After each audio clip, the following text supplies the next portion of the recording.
Bonjour tout le monde. Tout d'abord, permettez-moi de vous souhaiter les meilleurs vœux à l'occasion du mois sacré de Ramadan. Vous et vos proches. Donc ainsi, nous continuons dans notre 5e séance de ce module intitulé Analyse financière. Et donc, nous allons avancer dans l'analyse de la performance et de la rentabilité. C'est bon? Donc, je vais faire un petit rappel de ce qu'on a fait jusqu'à maintenant. Donc, jusqu'à maintenant, on avait présenté deux états de synthèse, à savoir le bilan, puis le compte de produits et de charges. Donc, dans le bilan, ça a été l'occasion pour nous d'analyser la situation patrimoniale d'une entreprise à travers donc trois éléments. Et donc d'apprécier ses équilibres financiers à travers ces trois éléments, à travers l'actif net comptable corrigé, qui est égal à la somme des actifs réévalués moins la somme des dettes actualisées, et qui nous donne une idée sur la solvabilité de l'entreprise, et qui peut aussi être considéré comme une valeur de l'entreprise. Ce qu'on appelle aussi la surface financière ou le matelas financier. Puis par la suite, on a apprécié sa liquidité à travers le ratio AC-PC, actif circulant sur passif circulant. Donc ici, on avait dit que ça devait être supérieur à 0. Le deuxième, ça devait être supérieur ou égal à 1. Et puis par la suite, on a apprécié l'endettement à long terme à travers l'autonomie financière, dette de financement sur CP, ce qu'on appelle aussi le ratio de l'orthodoxie financière, et qui nous donne une idée sur les possibilités de l'entreprise à s'endetter à long terme. Donc ce ratio devait être inférieur ou égal à 1. Par la suite, on a donc apprécié finalement l'adéquation donc des ressources emploi ou les équilibres entre les grands cycles donc assurés par l'entreprise, à savoir le cycle investissement-financement en haut de bilan, donc matérialisé par les masses ou les classes M1 et M2, et donc le cycle d'exploitation dans le bas de bilan, notamment dans la masse M3 et M4. Donc on avait dit que la contrainte d'équilibre s'exprimait de la manière suivante: un fonds de roulement net supérieur à 0, un fonds de roulement net supérieur ou égal au BFR, ce qui donnait une trésorerie nette supérieure à 0. Par la suite, on est passé à l'analyse de la rentabilité d'entreprise, où on est passé à l'analyse de ses flux, de produits et de charges, et donc on est passé au compte de CPC. Donc le compte de produits et de charges, donc je vous le rappelle, donc le bilan tout d'abord est un état de la situation de l'entreprise à la date d'arrêté des comptes, c'est-à-dire au 31/12 de l'analyse, alors que le CPC donc, représente un cumul de produits et de charges, donc depuis le début de l'année jusqu'à la fin de l'année, donc ce qu'on appelle l'exercice. Je vous rappelle que dans la plupart des cas, les entreprises ont des exercices ou des années qui correspondent à l'année civile, c'est-à-dire qui démarrent le 1er janvier et qui s'arrêtent le 31/12 de chaque année. Mais certaines entreprises, notamment les entreprises donc agricoles, peuvent avoir une année qui démarre le 1er juillet, qui s'arrête le 30 juin de l'année d'après. Donc une année donc, comptable à mi-cheval entre l'année civile. Et donc dans le CPC, on a vu principalement que ça nous donnait trois catégories de résultats. Le résultat d'exploitation, qu'on avait dénommé 81, la rubrique, puis le résultat financier dans le 83, résultat financier, puis par la suite le 85, le résultat non courant, puis par la suite le résultat avant impôt et le résultat net. Je vous rappelle que tout d'abord, on avait présenté, donc M.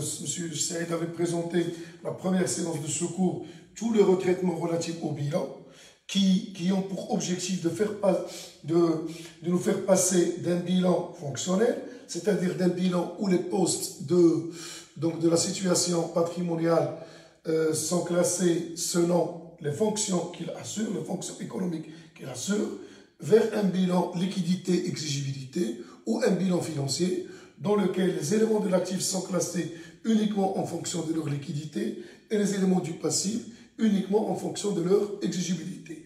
Je vous rappelle que la liquidité d'un actif signifie sa capacité à se transformer en monnaie et que l'exigibilité d'un passif, qui est une dette, signifie donc l'échéance, c'est-à-dire la date de paiement de cette dette. Puis par la suite, on est passé au CPC, dans lequel on a opéré plusieurs résultats. Tout d'abord, on a éliminé l'impôt pour ne pas impacter donc, le résultat par un paramètre exogène qui est la politique fiscale de l'État, donc l'impôt sur les résultats. Puis par la suite, on a éliminé le résultat non courant, donc qui est à la fois anormal et exceptionnel, et qu'on a retenu le résultat d'exploitation et le résultat financier. Par la suite, on a retraité donc, certains postes de produits et de charges. Pourquoi? Dans l'objectif de faire apparaître les coûts des facteurs de production, à savoir le capital et le travail, et dans l'objectif donc d'harmoniser ou de normaliser les soldes qu'on va calculer afin donc de mener une analyse comparée dans le temps et dans l'espace. C'est bon? Et on a retenu lors des retraitements donc le grand principe anglo-saxon de la prééminence de la réalité économique sur l'apparence juridique. Ainsi, on a dit que ce qui nous importe, nous, en tant qu'analystes financiers, c'est la réalité économique des affaires et non leur montage juridique ou l'ingénierie juridique qu'on va utiliser pour les présenter. C'est bon? Ainsi, on a opéré 6 retraitements, donc à savoir la subvention d'exploitation, les achats de sous-traitance, le personnel externe, la redevance crédit-bail, les taxes et le transport assuré par l'entreprise pour elle. Donc, une fois qu'on a opéré ces retraitements, on aura donc des soldes, des comptes de situation corrigés et des soldes de comptes de produits et de charges corrigés. Je vous rappelle grosso modo en quoi a consisté, donc, où ont consisté les retraitements au bilan. Dans les retraitements des bilans, on opère grosso modo 2 retraitements. Des retraitements de manière, s'il vous plaît, donc verticale, que ce soit à l'actif ou au passif. Donc ce sont des retraitements de reclassement. On reclasse les éléments en fonction de leur liquidité et de fonction de leur exigibilité au passif. Donc dans ce sens, c'est-à-dire on fait passer des éléments donc, du financement permanent au passif circulant ou inversement, ou des éléments de l'actif circulant à la trésorerie ou à l'actif donc immobilisé. Donc on raisonne de manière donc horizontale, comme ça, ou des retraitements horizontaux dans lesquels on va faire donc, des corrections de valeur. Qu'est-ce qu'on veut dire par des corrections de valeur? Pour certains éléments, lorsque la valeur actuelle, c'est-à-dire la valeur à la date d'inventaire, est différente de manière très significative par rapport à la valeur nette comptable, on va les comparer pour constater une plus-value dans le cas où la valeur actuelle est supérieure à la valeur nette comptable et pour constater une moins-value lorsque cette valeur actuelle est inférieure à la valeur nette comptable. Donc ainsi, on aura un bilan retraité, bilan bien évidemment équilibré et on s'arrête ici au niveau du résultat courant avant impôt. Le résultat courant avant impôt, c'est-à-dire la rubrique 84. Donc par la suite, le plan comptable marocain présente l'analyse de la rentabilité au niveau du CPC, mais au niveau aussi d'un tableau de l'ESG. Donc je vais tout d'abord présenter l'ESG et je vais donc vous expliquer en quoi il présente dans un premier temps une analyse de rentabilité.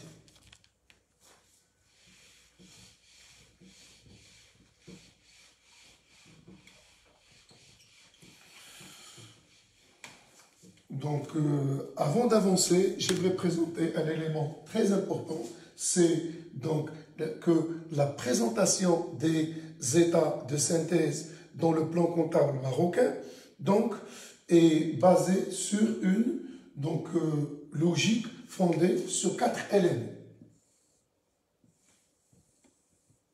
Donc, conception des états de synthèse. Je vous rappelle que la présentation des états de synthèse et leur conception font partie donc des règles de fond et de forme donc du plan comptable marocain.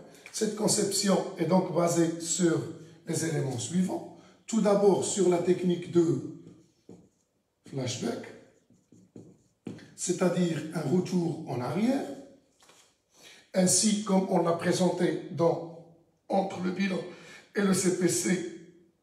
Donc, le bilan, c'est la fin de l'année, alors que le CPC, on va revenir 12 mois en arrière. C'est une mise en scène qui est aujourd'hui très connue dans les séries. Donc, on vous présente tout d'abord des éléments actuels qui se passent aujourd'hui. Et à chaque fois que l'utilisateur des états de synthèse ou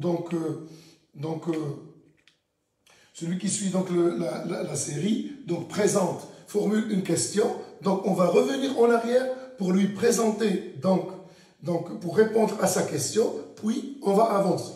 Donc, quelle est la question qu'on avait formulée, si vous vous rappelez, pour passer du bilan vers le CPC?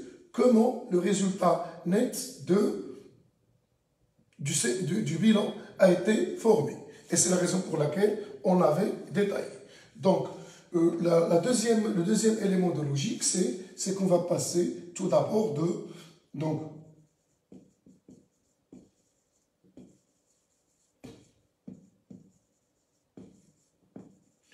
on va passer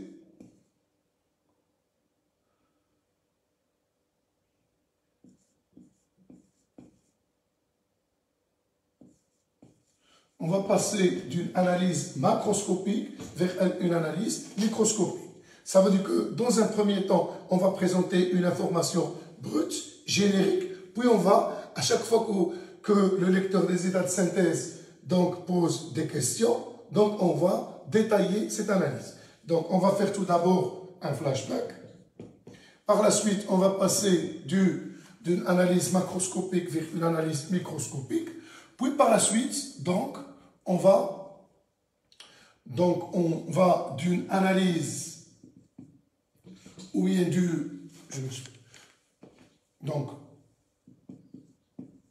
du vertical à l'horizontal. Pour donner l'exemple de ce troisième axe, du vertical jusqu'à l'horizontal, je vous donne un exemple. Dans le résultat net, c'est quoi? De manière verticale, c'est la somme des produits moins la somme des charges. C'est bon? On le présente comme ça, de manière verticale. Alors que CPC, comment on le présente? On présente tout d'abord le résultat d'exploitation, premier niveau, 83 résultats financiers, puis résultats courants, avant impôt, puis résultats non courants, 85, puis 86 résultats avant impôt, et puis 88, ça c'est le résultat courant avant impôt, ça c'est le résultat avant impôt, résultat net. Donc remarquez, si vous lisez de manière globale, générique le CPC, c'est la somme des produits moins la somme des charges, comme ça, horizontalement. Mais nous maintenant, qu'est-ce qu'on a fait? Quand on est passé au CPC, on a détaillé ce résultat de manière horizontale, remarquez, vers 1, 2, 3, 4, 5, 6 résultats. Donc pour vous dire que on a d'un regroupement vertical, on est passé vers un regroupement horizontal. Donc ça va nous permettre bien évidemment de l'analyser et d'opérer d'autres lectures. Bien évidemment, le dernier élément, c'est qu'on va passer de l'analyse statique vers le dynamique. Donc Donc, de l'analyse de situation, on l'analyse par la situation, on va passer à l'analyse par les flux. Donc, et à ce niveau, j'aimerais préciser un élément très important. Donc, pour dire que ces deux analyses ne sont pas contradictoires, mais ils sont complémentaires. Donc, remarquez, voilà ce qu'on veut dire par une situation. Donc, une situation, c'est un stock. Une situation et un réservoir. Tout d'abord, je précise que le terme ici, stock, n'est pas utilisé dans son sens économique qui veut dire entrepôt, ou lieu, donc c'est-à-dire un magasin, mais que le compte stock ici veut dire donc une situation. Ainsi, une créance client, c'est un stock d'argent. Donc, c'est de l'argent de l'entreprise qui est momentanément chez le client et que l'entreprise va récupérer. Donc, ainsi, ce stock, qu'est-ce qu'on a? On a un flux d'entrée et puis, donc plus qui augmente, et puis on a ici un flux de sortie. Et donc, qu'est-ce qui se passe? Donc, pourquoi les deux analyses sont liées? C'est parce que s'il n'y a pas de flux d'entrée et de sortie, on n'aura pas cette situation. Autrement dit, les flux d'entrée et de sortie sont le fait générateur de cette situation. Donc, exemple, dans une entreprise qui ne produit pas, où il n'y a pas d'activité de production, on n'aura pas, s'il vous plaît, de stock de biens produits ou de produits finis. Donc, dans un hypermarché où les clients vont régler au comptant, on n'aura pas de compte créance client. Donc, ça veut dire quoi? Ça veut dire que ce flux va donner naissance à ce stock. Tout d'abord, ça veut dire dans quel sens? Si le flux n'existe pas, le stock n'existe pas. Et par la suite, bien évidemment, il va expliquer ces variations dans le futur. C'est en fonction de ce flux que ce stock existe et qu'il va varier. Donc, je présente, comme on l'avait dit, le troisième état, mais je vous rappelle une chose qu'on avait, s'il vous plaît, présenté la troisième séance, je présente, c'est que dès qu'on est au bilan et au CPC, toutes les informations de l'entreprise sont déjà présentées.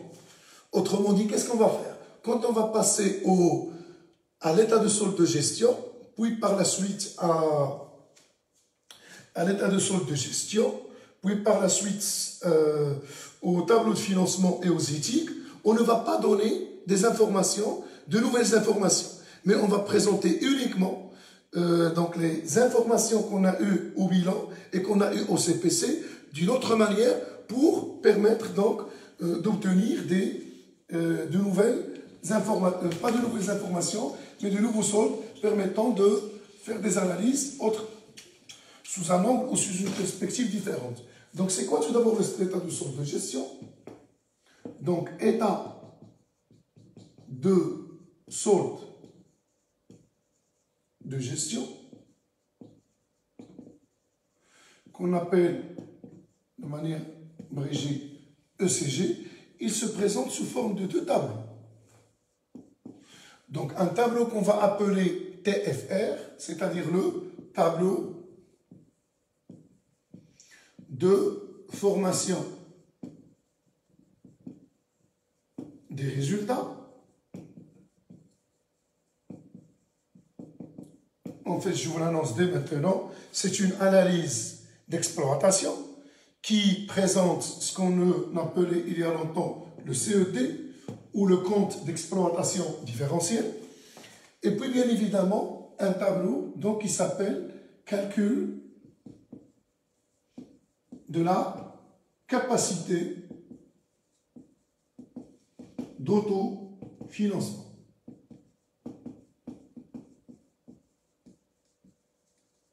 Donc, de manière d'abrégée, on va faire ici le TFR et la capacité d'autofinancement. C'est bon? Donc, si vous l'avez bien vu, la première partie de l'état de solde de gestion et qui est le tableau de formation du résultat est une analyse donc de rentabilité, alors que la CAF, c'est une analyse de la situation financière. Je vous rappelle qu'on avait dit que le plan comptable marocain présente les états de synthèse de manière à analyser 3 éléments: la situation financière au bilan, les résultats ou la performance au CPC et au tableau de formation de résultats, et l'analyse financière dans le tableau de calcul de la CAF, dans le tableau de financement et dans les états d'information complémentaires. Je vous rappelle aussi que l'état de solde de gestion est un état qui n'est obligatoire que pour les grandes entreprises. C'est bon? Donc, je vous présente les différences entre les grandes entreprises et les petites et moyennes entreprises d'un point de vue comptable. Donc, on a retenu le chiffre d'affaires comme critère de taille et on a retenu le seuil de 10 millions. Donc, 10 millions de dirhams. Donc, c'est un chiffre d'affaires hors taxe par année. Donc, pour, bien évidemment, distinguer la petite et moyenne entreprise et la grande entreprise. Très bien. Donc, quel est l'intérêt de cette distinction sur le plan comptable? Cette distinction présente 3 intérêts. Donc, 1, au niveau des états de synthèse.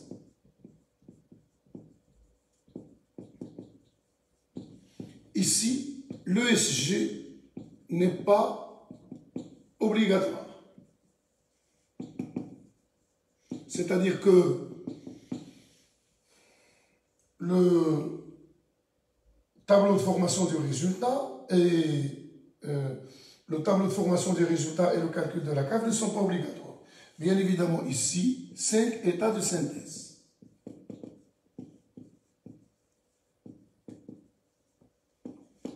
Très bien.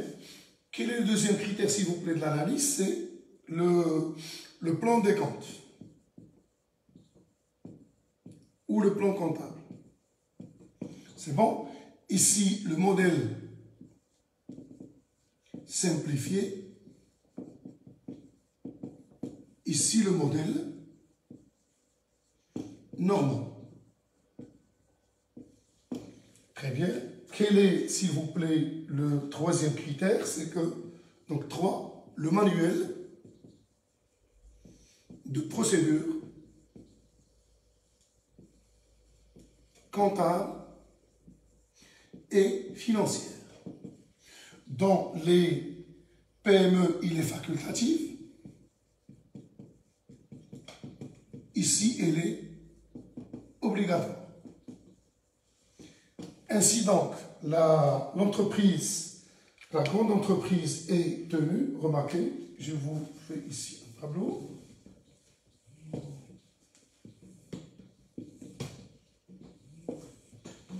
Donc, la PME n'est pas obligée de présenter l'état de solde de gestion. Elle peut tenir sa comptabilité selon le modèle simplifié et elle peut tenir sa comptabilité en l'absence d'un manuel de procédure comptable et financière. Par contre, la grande entreprise, donc elle est obligée de présenter les 5 états de synthèse. Comptablement, donc il est obligé de présenter sa comptabilité dans le modèle normal et la tenue d'un manuel de procédure comptable et financière est obligatoire. Il est clair qu'on peut aller dans ce sens. Ça veut dire que quand on est PME, on peut aller vers les obligations de la grande entreprise, alors qu'il est strictement interdit d'aller dans ce sens. C'est bon? Ça veut dire, par exemple, qu'une grande entreprise ne peut pas tenir sa comptabilité devant un modèle, avec un modèle simplifié. Elle ne peut pas tenir sa comptabilité en l'absence de l'obligation. Et je vous rappelle que le non-respect de ces contraintes, fait que la comptabilité de l'entreprise est considérée comme une comptabilité non régulière, ce qui présente des conséquences dangereuses, notamment vis-à-vis de l'administration fiscale, qui va passer à la taxation d'office. Donc, si ces anomalies ne sont pas régularisées, ou parfois même au niveau judiciaire, qui pousse les juges à considérer la comptabilité de l'entreprise comme non régulière, et par conséquent, on encourt le risque suivant. Les adversaires de l'entreprise peuvent utiliser sa comptabilité comme moyen de preuve contre elle, alors que l'entreprise n'a plus le droit d'utiliser sa comptabilité comme moyen de preuve contre ses adversaires. Pourquoi? Parce qu'elle est non régulière. Donc c'est très important pour une grande entreprise de respecter ces éléments.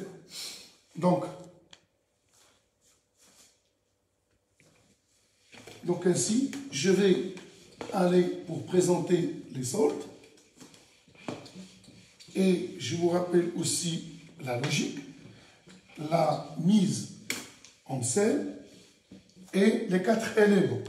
Le flashback, du macroscope vers le microscope, de l'analyse horizontale vers l'analyse, de l'analyse verticale vers l'analyse horizontale, et de l'analyse de situation vers l'analyse de gestion, ou de la situation vers le flux. Donc ainsi, remarquez, qu'est-ce qu'on a fait ici? On avait démarré par un bilan.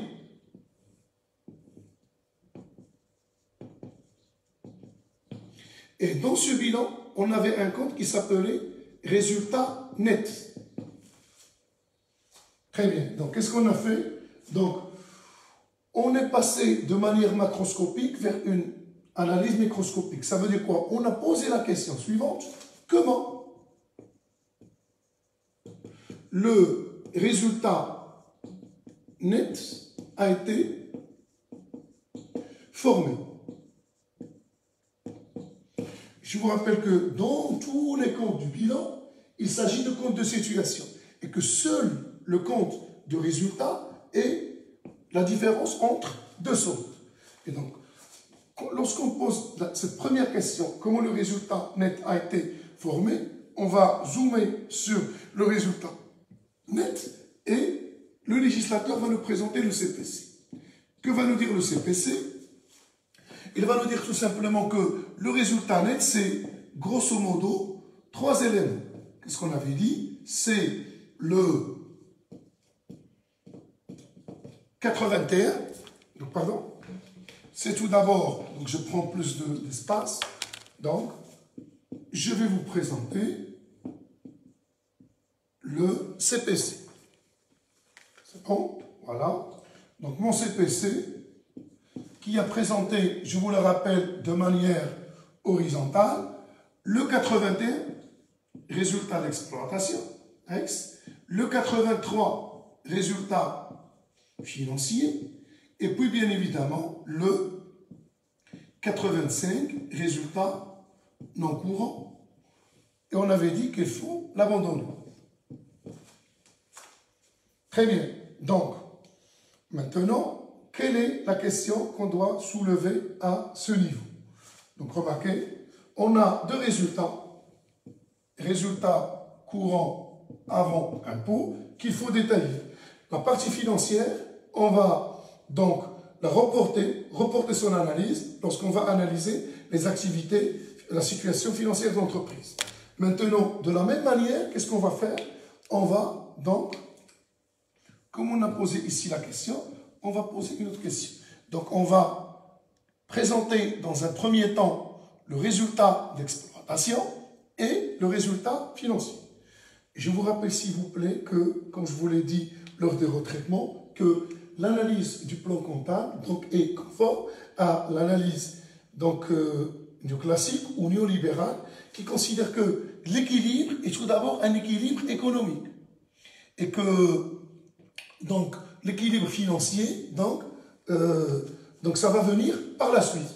Donc, si on veut analyser ce qui se passe sur le plan global, il faut tout d'abord commencer par ce qui est économique. Et puis par la suite, on va jumeler l'analyse par ce qui se passe au niveau financier. C'est bon? Donc, quelle est la question qu'on pose à ce niveau? Encore une fois, comment le résultat d'exploitation a été obtenu? Donc, si vous l'avez bien compris, qu'est-ce qu'on a voulu dire par du macroscope vers le microscope? C'est-à-dire ici, vous avez le résultat de manière très globale. Ici, on l'a détaillé. Ici, on va détailler un de ces éléments. Donc, c'est comme si je suis dans un complexe donc, immobilier. Je le prends, donc, une vision panoramique d'en haut, résultat net. Puis, par la suite, je suis intéressé par un appartement. Donc, je désigne, ou là, je vais zoomer sur tout le bloc. Et puis, par la suite, je vais entrer au résultat d'exploitation. Donc, comment le résultat d'exploitation? Donc, on va présenter le TFR, tableau de formation du résultat. Le tableau de formation du résultat, qu'est-ce qu'il va faire? Il va répondre à la question de savoir comment ce résultat a été exploité en dégageant ce qu'on appelle des marges. Des marges avant ce résultat. C'est bon? Je vais vous dire qu'est-ce qu'il présente dès maintenant, les soldes suivants. Il va présenter tout d'abord la marge brute. Il va présenter la production, la consommation interne ou la consommation intermédiaire, je m'excuse, ou consommation externe, c'est-à-dire la consommation en provenance des tiers, la valeur ajoutée, l'excédent brut d'exploitation et le résultat d'exploitation. Autrement dit, il va nous permettre d'analyser comment on a obtenu ce résultat d'exploitation. Le résultat financier, on va l'avoir donc par la suite. Très bien. Donc, si on a bien compris, ce qui nous intéresse maintenant, c'est ce résultat d'exploitation. Je vous ai dit que dans l'analyse classique, en contrôle de gestion, c'est ce qu'on appelle parfois le compte d'exploitation, donc différentiel. Et on va voir par la suite, donc, pourquoi différentiel.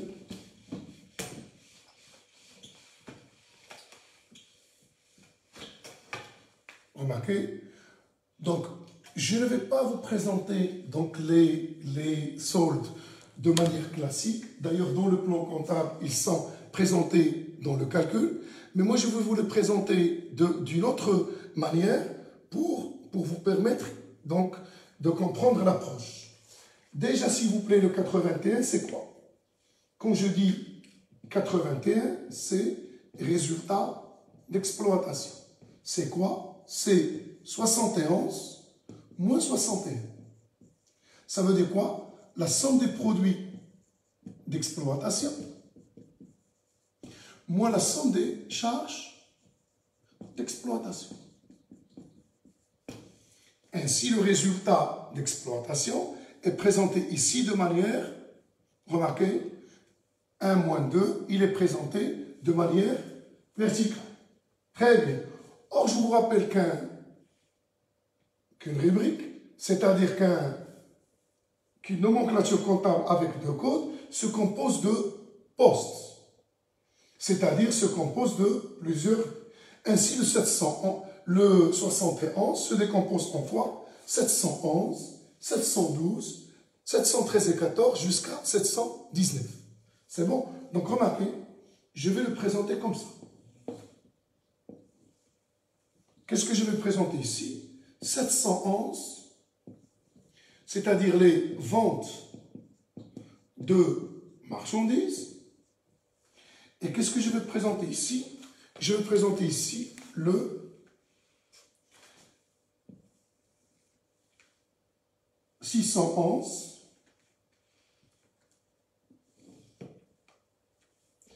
Prendre plus d'espace. Donc, je vais présenter ici le 611. Je vais présenter, donc, vente, achat, revendu de marchandises.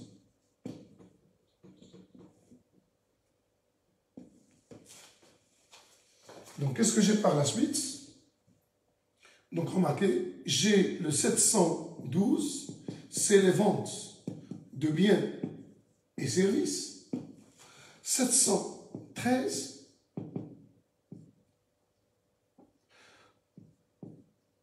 variation de stock de biens produits. Puis 714, les immobilisations produites par l'entreprise pour elle-même. Ainsi, ici, on a ce qu'on appelle la production. Vous avez la production vendue, la production stockée et la production immobilisée. C'est bon? Donc, remarquez. Donc, ici, qu'est-ce que j'ai de l'autre côté? J'ai le 612, c'est les achats consommés de matières et fournitures. Et j'ai le 613, 614, autres charges externes. C'est bon? Qu'est-ce que j'ai par la suite? Le 715 n'existe pas, donc j'ai le 716, les subventions. 716, subventions d'exploitation, qu'on avait déjà traité, si vous vous rappelez. Ici, j'ai le 616, les impôts et les taxes. J'ai le 617, charges de personnel. Et puis, bien évidemment, la dernière ligne, qu'est-ce que j'ai ici? J'ai le 718, autres produits d'exploitation, et 719, reprise d'exploitation, transfert de charges d'exploitation. De l'autre côté, qu'est-ce que j'ai bien sûr? J'ai le 618 et le 619. Donc, 618, c'est autres charges d'exploitation. Attention à ne pas confondre le poste 618, autres charges d'exploitation, et qui comporte principalement les jetons de présence, les pertes sur créances et recouvrables, les pertes sur opérations faites en commun, donc avec autres charges externes qui comprend toutes les charges en provenance de l'extérieur, c'est-à-dire principalement transport, donc honoraires, personnel externe, services bancaires, donc prime d'assurance. Et bien évidemment, 619, dotation d'exploitation. Premier élément, il faut remarquer ce qu'on appelle ici un élément très important au niveau de la forme, c'est la symétrie des états ou bien des comptes. C'est bon? Qu'est-ce qu'on veut dire par la symétrie? Reprise d'exploitation et 619, dotation d'exploitation. C'est bon. L'État, par exemple, il nous donne des subventions d'exploitation et des impôts et des taxes. C'est bon? Et si vous l'avez bien compris, ceux qui ont été avec nous la dernière fois, on avait dit que nous, on va considérer que les subventions n'existent pas parce qu'on les a virées vers les ventes. C'est bon? Parce que ce sont des compléments de prix de vente. Et les impôts et les taxes n'existent pas parce qu'on considère que c'est la contrepartie qu'on paie aux collectivités en fonction des prestations. Donc remarquez, pourquoi je présentais cette analyse? Pour deux choses. Premièrement, pour vous faciliter, s'il vous plaît, le calcul de ce qu'on appelle les soldes intermédiaires de gestion. Et deuxièmement, pour vous présenter ce qu'on veut dire par le passage de l'analyse donc verticale vers l'analyse horizontale. Donc remarquez comment on va procéder. Donc le 81, c'est-à-dire le résultat d'exploitation qu'on va trouver à la fin, on va dégager des soldes avant ce solde de la manière suivante, de manière très simple. Ça veut dire quoi? Ça veut dire qu'on va donc regrouper, par exemple, ici, certains produits, certains éléments. À chaque fois qu'on a deux éléments, remarquez, deux produits, on les totalise. Ici, deux charges, on les totalise. Ici, on va totaliser ça. On va totaliser ça. Et donc, on va trouver nos soldes de manière très simple. Ainsi, qu'est-ce que je fais? Donc, je vais donc présenter le résultat en cascade, niveau après niveau, en dégageant les éléments suivants. Donc tout d'abord, les ventes de marchandises, moins les achats de marchandises. Premier niveau, ça va me permettre de dégager ce que j'appelle la marge brute, MB. Donc je vais utiliser mes abréviations, donc MB. Très bien. Que représente la marge brute? Donc tout d'abord, je vous rappelle que dans l'analyse comptable, donc on fait une analyse très simple. Donc on distingue deux catégories d'entreprises ou bien deux activités dans les activités d'entreprise. Une activité donc de négoce, c'est-à-dire une activité commerciale qui consiste à acheter des éléments pour les revendre en l'état. Ça veut dire quoi les revendre en l'état? Les revendre sans transformation notable ni intégration dans un processus de transformation. Et on va les appeler marchandises. Je vous rappelle aussi, chose qu'on n'a pas arrêté de vous rappeler dès le début de ce cours, que ici les éléments sont classés selon leur destination et non pas selon leur nature. Marchandise, ça peut être un ordinateur pour un concessionnaire, donc un revendeur d'ordinateurs, mais ça peut être un produit fini, donc pour une entreprise qui produit des ordinateurs. Ainsi, par exemple, le pétrole, qui est dans l'acceptation générale une matière première, donc peut être considéré comme une marchandise dans une entreprise.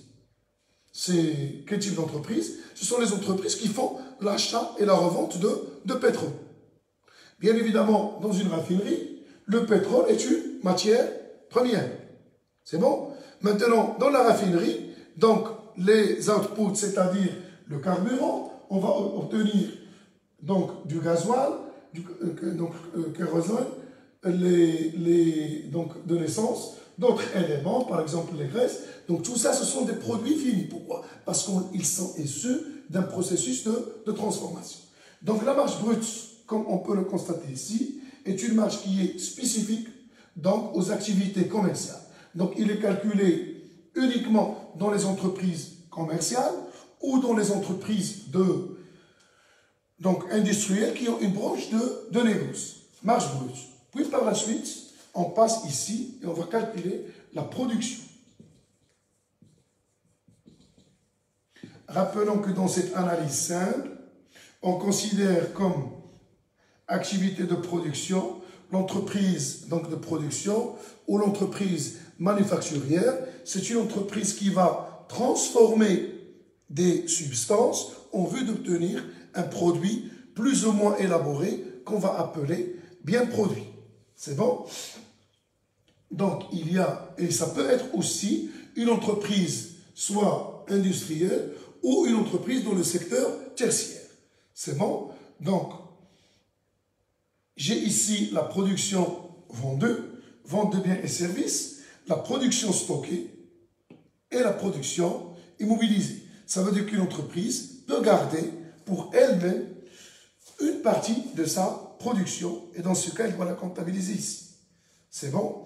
Je vous rappelle que lorsque le compte variation de stock qui est égal au stock final de biens produits moins stock initial est positif, ça veut dire qu'une partie de la production de l'exercice a été stockée.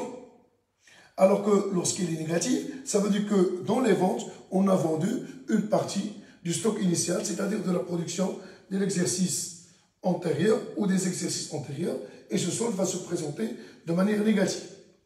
C'est bon?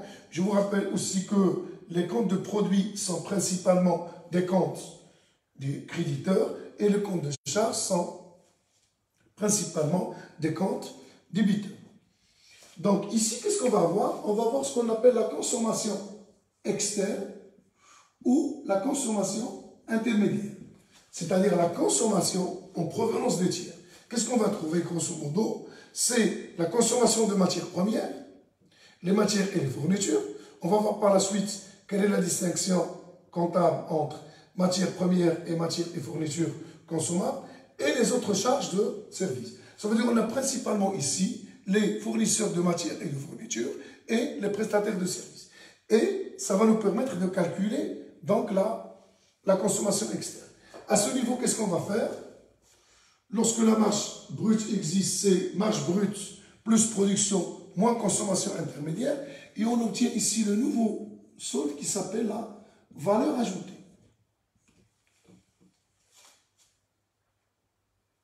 Donc, dans une première interprétation, la valeur ajoutée exprime en termes comptables la richesse créée par l'entreprise, mesurée par le prix de vente de ses produits et le prix d'achat de ses inputs. C'est bon? Puis, par la suite, pour bien comprendre tout ce qui va se passer par la suite, je reviens à la définition simple qu'on avait retenue, c'est le fait que l'entreprise est une entité qui va créer et qui va distribuer de la richesse. Et donc, tout ce qui se passe par la suite va nous permettre d'expliquer comment cette richesse va être distribuée.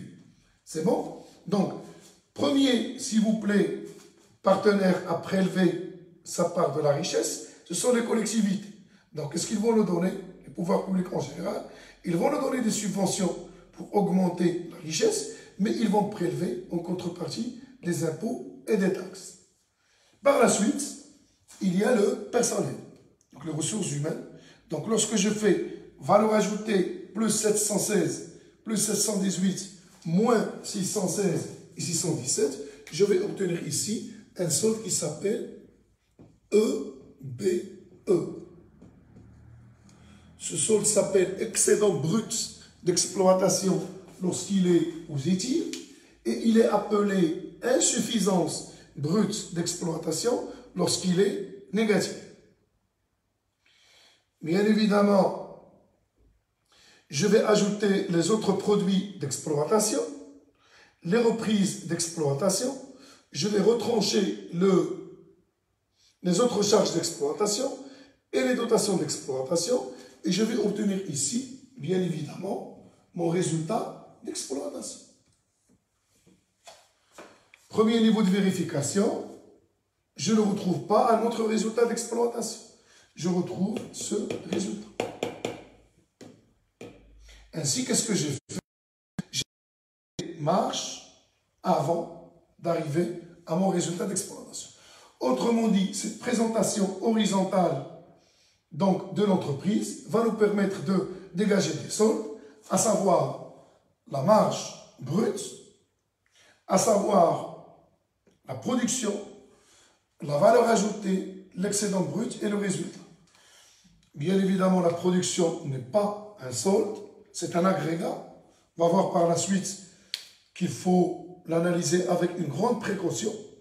Donc, mais je vais dégager principalement ma marge brute, ma valeur ajoutée, mon excédent brut, mon résultat d'exploitation. Ça veut dire pour savoir quels sont les éléments qui ont contribué à la création de richesse pour l'entreprise, lorsque richesse il y a, et pour savoir lorsque l'entreprise est déficitaire, à partir de quel niveau il est déficitaire. C'est bon? Parce que je vous rappelle que quand on est déficitaire, il existe des niveaux de mauvaise performance ou de déficience, et donc qui ne sont pas les mêmes. Donc je vais prendre un exemple très simple. Donc quand on dit qu'une personne diabétique, donc il a un taux de glycémie qui varie entre 0,75 et 1,1, donc ça veut dire que toutes les personnes présentant un taux qui est supérieur à 1,1 sont des personnes qui ont des problèmes, qui sont donc diabétiques. C'est bon? Mais je vous rappelle que 1,3 c'est une personne diabétique, mais aussi que 3,5 est une personne diabétique. Mais que le déséquilibre ici, ou le risque est plus élevé qu'ici. Ça veut dire que quand on est rentable et performant, quel niveau de rentabilité? Est-ce que c'est le niveau A, B et C? Ça, par la suite, on aura un chapitre réservé à cette situation, ce qu'on appelle le scoring, donc, ou le rating, donc la notation de certaines entreprises. Et lorsqu'on est déficitaire, quel est le niveau de déficit? Donc à ce niveau, il y a des modèles, par exemple le modèle de Conan aux États-Unis, qui vous permet de dire, tout d'abord de décrire dans un secteur quelles sont les caractéristiques de performance d'une entreprise, et qui va vous permettre de dire que certaines entreprises qui ont de très grandes difficultés, donc il va vous donner donc, les délais donc qu'ils auront à survivre s'ils ne respectent pas, donc s'ils ne mettent pas donc, en place des réformes. Et donc, récapitulons, les ventes de marchandises moins les achats revendus de marchandises nous donnent la marge brute. Puis, la production immobilisée, production stockée, production immobilisée nous donne la production. Les achats consommés de matières et fournitures, plus les autres charges externes, nous donnent la consommation externe ou la consommation intermédiaire ou la consommation en provenance de tiers. Donc, je descends, je présente de manière en cascade, je regroupe les produits, je retranche les charges. Ainsi, j'ai ici la marge brute, ici la production, la consommation intermédiaire. Je fais marge brute plus production, moins consommation intermédiaire, et j'obtiens la valeur ajoutée. J'ajoute les subventions, je retranche les impôts et les taxes, je retranche les charges de personnel, j'obtiens mon excédent brut d'exploitation, j'ajoute les autres produits d'exploitation, les reprises d'exploitation, je retranche les autres charges, les dotations, j'obtiens le résultat d'exploitation. Donc ainsi, remarquez ce qui se passe.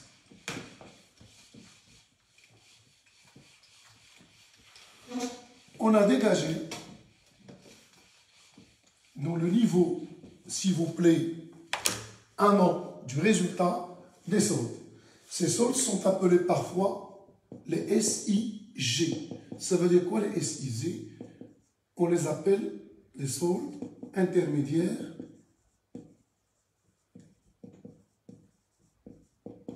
de gestion. Remarquez, je présente sous forme d'axe ici. Donc, quel est le premier niveau de la rentabilité? C'est la marge brute. Par la suite, j'ai la valeur ajoutée. Et puis, par la suite, j'ai l'excédent brut d'exploitation. Et puis, j'ai le résultat d'exploitation. Bien évidemment, ici, on peut continuer l'analyse pour dire que après ce résultat, on a un résultat, remarquez, un résultat financier qui va nous donner le dernier solde qui est le résultat courant avant impôt. Donc ainsi, on a dégagé donc, ces éléments. Donc bien évidemment, qu'est-ce que nous allons faire par la suite? Nous allons bien évidemment expliquer donc, le contenu de chaque solde, de ces soldes intermédiaires de gestion, voir comment on l'interprète et comment on va l'utiliser dans les ratios. Donc, c'est ce qui fera l'objet de la prochaine séance, Inch'Allah. Donc ainsi, cette séance touche à sa fin. Je vous présente encore une deuxième fois le meilleur vœu à l'occasion du mois.